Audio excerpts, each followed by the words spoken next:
السلام علیکم ورحمۃ اللہ وبرکاتہ۔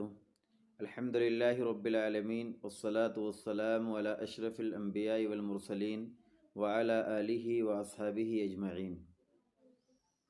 محترم ناظرین، آج ہم سورہ اخلاص کی تفسیر کریں گے۔ سورہ اخلاص قرآن کریم کی بڑی فضیلتوں والی صورت ہے، اور اللہ کے رسول صلی اللہ علیہ وسلم نے اس کی بڑی فضیلتیں بیان کی ہیں۔ نبی کریم صلی اللہ علیہ وسلم نے فرمایا کہ سورہ اخلاص 1/3 قرآن کریم کے برابر ہے، اور اس کو رات کو پڑھنے کے لیے تلقین کی۔ صحیح بخاری اور مسلم میں حدیث موجود ہے۔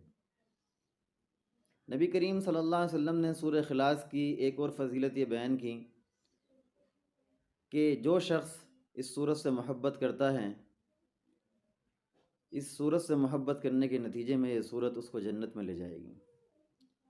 اس سورت یعنی سورہ اخلاص کے اندر اللہ رب العالمین کی توحید بیان کی گئی ہے۔ اس کا سبب نزول اللہ کے رسول صلی اللہ علیہ وسلم سے جب لوگوں نے سوال کیا کہ آپ اپنے رب کا نسب بیان کیجیے، تو اللہ تعالیٰ نے قرآن کریم میں اس سورت کو نازل فرمایا۔ اللہ تعالیٰ نے قرآن کریم کی اس سورت کے اندر فرمایا، قل هو اللہ احد، اللہ ایک ہے، اللہ الصمد، اللہ بے نیاز ہے، اس کو کسی چیز کی ضرورت نہیں، لم یلد ولم یولد، اور نہ ہی اللہ نے کسی کو جنا ہے اور نہ وہ کسی سے جنا گیا ہے، ولم یکن لہ کفوا احد، اور اللہ کے کوئی ہمسر اور برابر نہیں۔ لیکن آج بھی لوگ اللہ تعالیٰ کے تعلق سے اللہ رب العالمین کی اولاد ٹھہراتے ہیں، نعوذ باللہ من ذالک، اور طرح طرح کے باطل عقیدے رکھتے ہیں۔ ان باطل عقائد کا ذکر بھی اللہ نے قرآن کریم کے اندر کیا ہے۔ اللہ رب العالمین نے فرمایا، وقالت النصارى المسیح ابن اللہ، کہ عیسائی کہتے ہیں عیسیٰ علیہ السلام اللہ کے بیٹے ہیں۔ عیسائیوں نے کہا عیسیٰ علیہ السلام اللہ کے بیٹے ہیں، تو یہودیوں نے بھی کہا وقالت الیہود عزیر ابن اللہ، کہ عزیر علیہ السلام اللہ کے بیٹے ہیں۔ اب مشرکین مکہ کیوں پیچھے رہنے والے تھے؟ انہوں نے بھی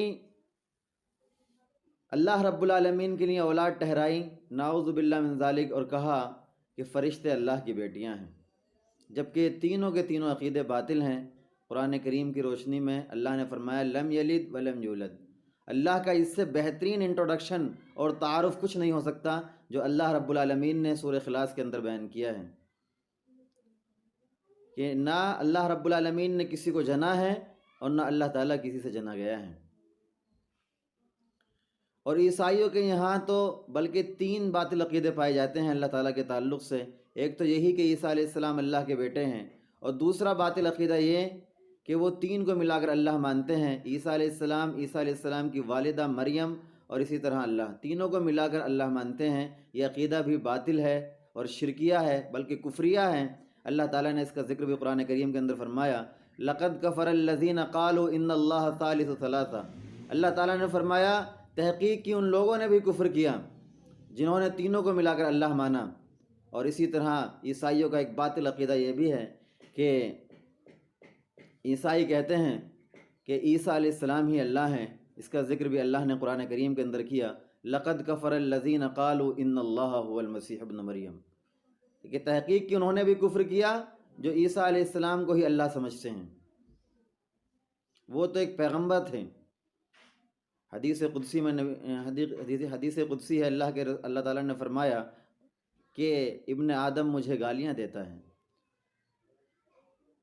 میرے لیے اولاد ٹھہرا کر مجھے گالیاں دیتا ہے، حالانکہ میں تنہا ہوں، یکتا ہوں، اور اللہ رب العالمین اپنی عبادات میں یکتا اور تنہا ہے، افعال میں یکتا اور تنہا ہے، اور اسی طرح اللہ تعالیٰ اسماء و صفات کے اعتبار سے، اپنی ذات کے اعتبار سے بھی یکتا اور تنہا ہے۔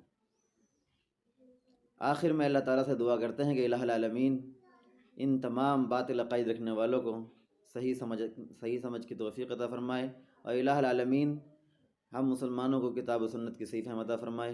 آمین، وآخر دعوانا الحمد للہ رب العالمین۔ السلام علیکم ورحمۃ اللہ وبرکاتہ۔